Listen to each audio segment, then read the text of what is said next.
welcome back to my channel. So today I'm going to be doing a book review on Stefan Chbosky. I'm really bad with his last name. I think it's Chbosky. The Perks of Being a Wallflower. I literally just did I drop something? Oh no. I literally just finished this yesterday. It was so good. Like, this is my favorite movie, but I knew that I had to read the book. And the book, I feel like the movie was a great adaptation. I mean, of course, the author directed the movie, for those of you who don't know. And it's still really great and still very loyal to the book. But I don't think that, I mean, there are certain elements that weren't in the movie that I think made it less powerful than the book. In terms of its content. So just to tell you guys what it's about, this book is basically told in a form of letters, just a group of letters that is basically sent to, we don't know who it is. It's started by Dear Friend, and it's written by Charlie. As you can see, like, this is the movie adaptation book. This book is on borrowed from another university, which is why I have that white patch on it. But right there, Logan Lerman plays Charlie, and basically he's afraid of going into high school because he has a lot of social anxiety, and he's an introvert, and he's never like really lived his life outside of his family. And he basically meets these two people named Sam and Patrick, who are stepsister, stepbrother, and basically they change his whole life over a course of a whole school year. And it's a really great read. It's so powerful. I mean, it's full of teenage angst, and it's so realistic because my high school experience was like my high school and middle school experience combined, I would say, is kind of, I felt really close to Charlie. I understood where he was going through, and I think every teenager can, because we've all went to that point where we are so uncertain of ourselves. We're trying to find ourselves, you know, traumatic things that have happened to us, trying to cope with that and try to grow up and try to go past it. And this book does a really great thing of that. And the thing is not only Charlie, but each of the characters has their own backstory and you see the amount of growth that each character does in that story through Charlie's letters. It's a great read. Amazing film. If you haven't seen The Perks of Being a Wallflower yet, which I think was released in 2012, I highly suggest you watch it. It's such an amazing movie. Read the book first, though. I wish I read the book first before I watched the movie, but you know, I'm a bookworm. But yeah, so this is going to be a spoiler part. This, of course, you guys know by now, this is going to be the spoiler-free part. And then, of course, I'm going to be talking about more in depth about the book. So if you've read the book and you want to know more, stay on. If you don't want to be spoiled, then probably you might want to stop this video right now.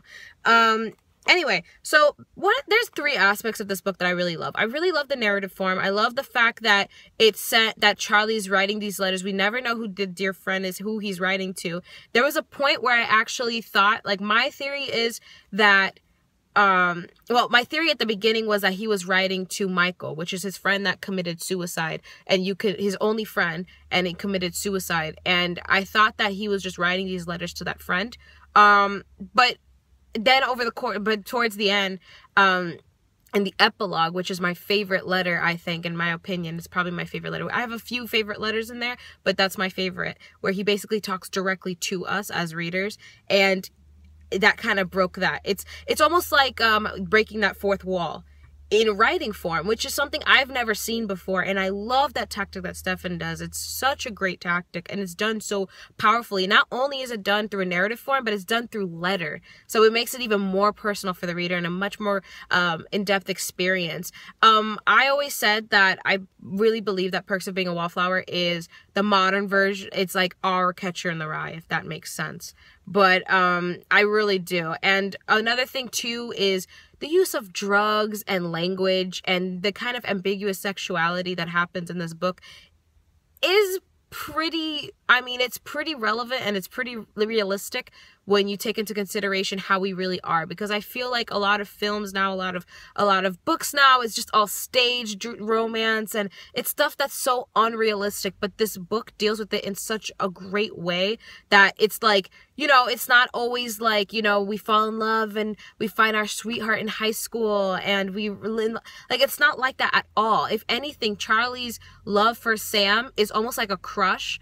And actually my friend Carmen, shout out to Carmen, she actually put this in perspective for me. She told me that Charlie grew from his crush from Sam, and Sam taught him how to live through his crush. She never feeds into his fantasy. She never goes and takes advantage of the fact that he has a crush. And even though there's times where she could have, you know, feeling lonely and feeling lost that she has in several parts of this novel, she never does. And that shows how truly a friend she is. And towards the end, where she, you know, finally gives Charlie what he wants, knowing that she's going away to college and it's still never gonna work, and he's still a great man, a great boy, sorry. He, you know, she still gives him what he wants because he deserves it, and he's the one that loves her truly, and not a romantic way. It's like love her as a person, and I don't think we get that enough. I think we always think that romance is like the floral, you know, the essence, the ambiance, and it's not that. True, beautiful love and romance is the person that values you for who you are to the core, for your faults, for your mishaps, for your quirkiness, and they do things that really signify that love. You know, they're there, they're your shoulder to cry on. They're there, they pump you up. Even if you're with someone else, they still pump you up. Even if they have their own desires, they still put those desires down to kind of still push you and try to be the best that you are, because at the end of the day, they really want the best for you. They don't want to be selfish with you, and they want to share you with the world. That's someone that truly loves you. And I think you really see that love in this book. Another aspect of this book I really love is the teacher. We all had that English teacher that took interest in us and kind of pushed us to, you know, whether it's an English teacher or whatever teacher that really saw something in us and really pushed us. And I had that similar experience in middle school. I remember my 7th grade teacher named Miss De Silva. She's the one that pushed me into loving English, and of course made me the kind of writer and reader I am today because of her. That's where my love grew. And you see that with Charlie, and that's one of the aspects of the book that's so relatable, because we all, whether it's a teacher or a mentor, we have someone in our life that gets an interest in us because they know that there is an element in us, there's something in us that can contribute so much later on. It can become something that is really, really extraordinary. I gave it 5 stars, of course.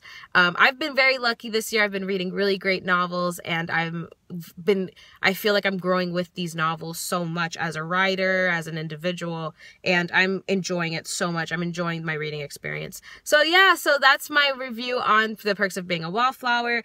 Also, I really love Mary Elizabeth. I love that you had those you still had those kind of tropes of, like, you know, the person who knows it all, the person, you know, Patrick, who's like the very big, like he's the gay guy that, he's not the traditional gay character that you see in all books, which is what I love. He's very authentic, he's funny, but at the same time he's so sensitive and hearty, and he's realistic, because he reminds me of, like, Patrick reminds me of a lot of people that are in my life, and I love him for that. Mary Elizabeth, even Peter, like, and Craig, like it's just, you can find people, like, the great thing about The Perks of Being a Wallflower is literally you can find people in your own life that signify these characters. That's how realistic and authentic they are. It's an amazing novel. It's probably one of the best I've read in this modern age that is actually written about teenagers and is actually true. There's a lot of young adult fiction now that I think just completely just it's not about us anymore, and it's just very commercialized and overdone and overly dramatic, and it's not even about real, it's just like, you know, fantasy. And anyway, but I will make a video about my frustrations with young adult fiction, which I'm sure I think I did a video. I'll leave the link below of my other video that I did talking about young adult fiction. But I'll do another one if you guys really, really want to see. I'll do another one.